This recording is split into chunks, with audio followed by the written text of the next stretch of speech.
जय हिंद दोस्तों।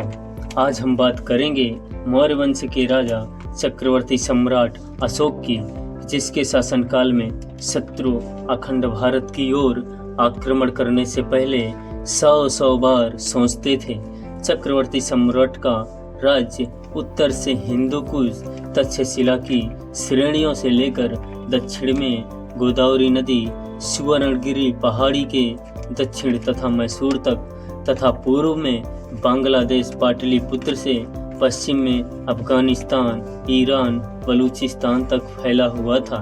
इतने विशाल साम्राज्य में चक्रवर्ती सम्राट महान अशोक अकेले राज्य करते थे, जिनके प्रताप से दुश्मन थर थर कांपते थे।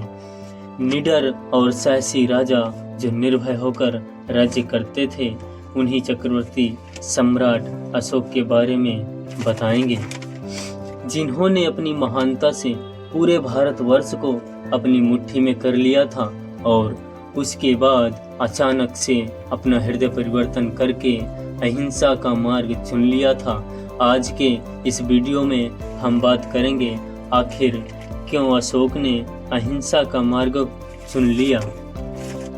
तो इतिहास के पन्ने में तभी कुछ पीछे की कहानी से शुरुआत करते हैं। तो चलो शुरुआत करते हैं मौर्य वंश की स्थापना से कि मौर्य वंश की स्थापना कैसे हुई। बात है 328 ईसा पूर्व की, जब सिकंदर पूरे विश्व में मार काट करता हुआ सभी राज्यों को जीतता हुआ भारत की ओर आ रहा था। तब भारत में नंद वंश का राज्य हुआ करता था, जो मगध के नंद वंश के सम्राट महापद्म नंद के 9वें पुत्र धनानंद थे। धनानंद के राज्य में महान विद्वान चाणक्य भी रहते थे। चाणक्य को जब पता चला कि सिकंदर भारत पर आक्रमण करने आ रहा है, तो चाणक्य ने राजा धनानंद को सावधान किया और सिकंदर के बारे में बताया और सिकंदर को रोकने के लिए प्रेरित भी किया। लेकिन धनानंद ने महान विद्वान चाणक्य का अपमान करके सभा से भगा दिया।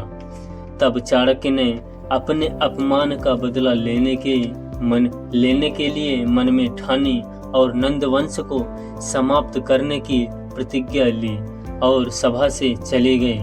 कहते हैं कि चाणक्य थके हारे विश्राम कर रहे थे, तो वहीं पर कुछ बालकों को खेलते हुए देखा और देखा कि उनमें से एक बालक राजा बनकर न्याय का पाठ कर रहा है।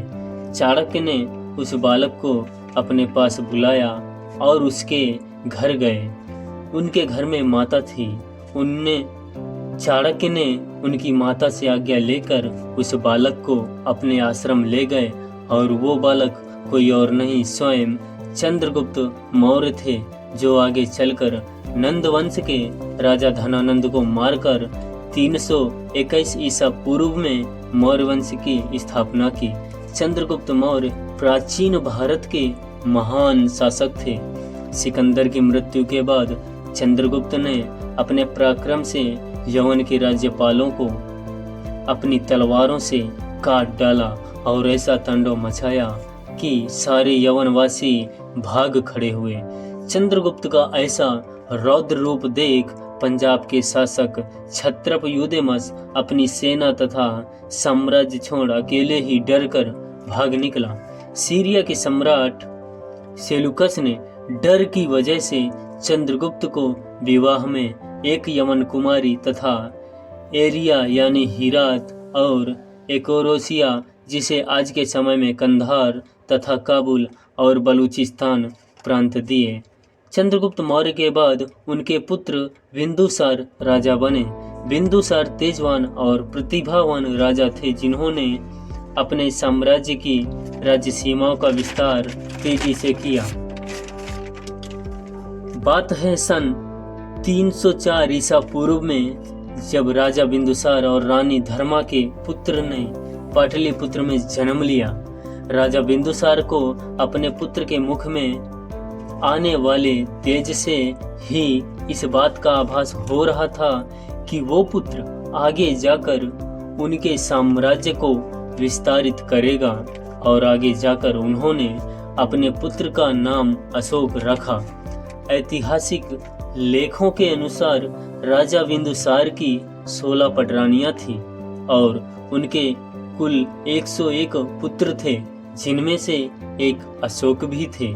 अशोक का बड़ा भाई सुसीम था और राजधर्म के अनुसार जो पुत्र सबसे बड़ा होता है उसी को युवराज घोषित किया जाता है।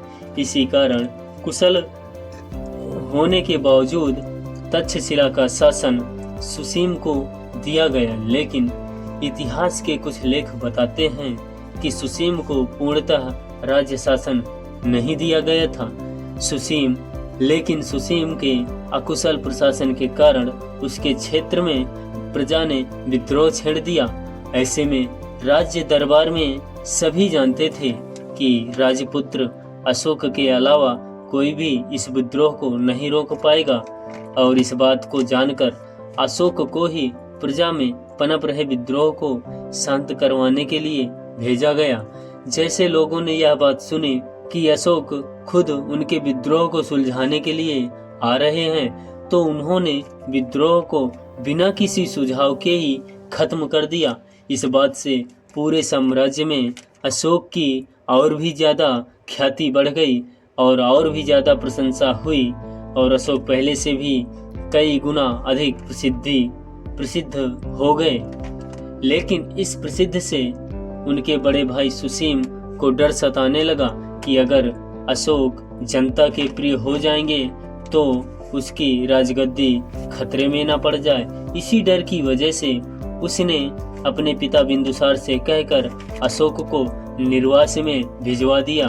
उसी निर्वास का पालन करते हुए अशोक कालिंग चले गए।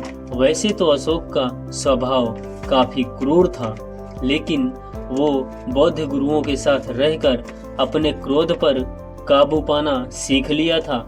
सुसीम के जुल्मों से तंग आकर प्रजा बार बार अशोक को उकसाया करती थी।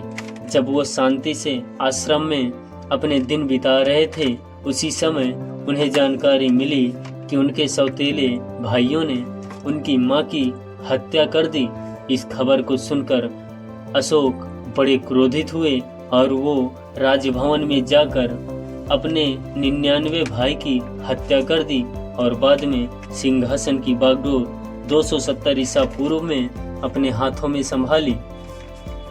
सत्ता में आते ही सम्राट अशोक ने पूर्व तथा पश्चिम दोनों दिशाओं में अपना साम्राज्य फैलाना शुरू कर दिया। उसने केवल 8 सालों में आज के असम से ईरान की सीमा तक अपना साम्राज्य विस्तृत कर लिया और भारत का इकलौता चक्रवर्ती सम्राट बन गया। कुशल राजा और कुशल सैनिक होने के बावजूद भी उन्होंने कालिंग राज्य को अपने अधीन नहीं कर सके थे। कालिंग को अपने अधीन करने के लिए अशोक ने अपनी सारी फौज लेकर निकल पड़े।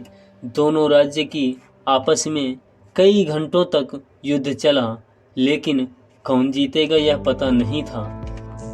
भयंकर मारकाट के बाद आखिर अशोक ने कालिंग की लड़ाई जीत ली और अपने राज्यवंश का पहला और इकलौता शासक बना, जिसने कालिंग राज्य को भी अपनी मुट्ठी में कर लिया। लेकिन इस युद्ध में लगभग 1 लाख लोगों की मृत्यु हो गई थी और कई लाख लोग बुरी तरह जख्मी हो गए थे। अशोक सिपाहियों की मृत्यु का आकलन करने युद्ध भूमि में गए थे। तभी अशोक ने देखा कि युद्ध में छोटे छोटे बच्चे तथा महिलाओं के सर कटे मिले। यह देख अशोक बहुत भावुक हो गए युद्ध के मैदान में, और अंदर जाकर देखा कि एक नवजात शिशु का सर कटा हुआ मिला।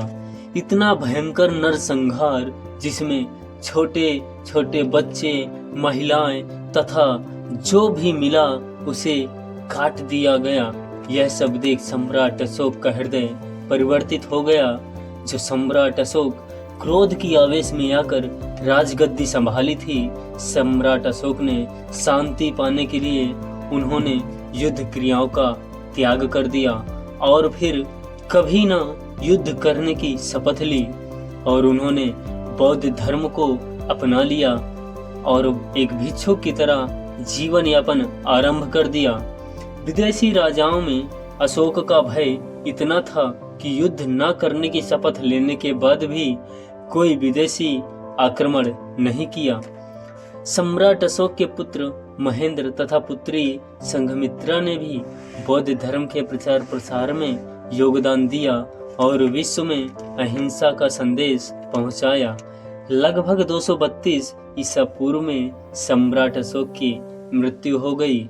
इनके मृत्यु के बाद इनके पुत्र कुणाल राजा बने। सम्राट अशोक के बाद मौर्य वंश लगभग 50 वर्षों तक राज्य किया और बाद में मौर्य वंश का अंत हो गया।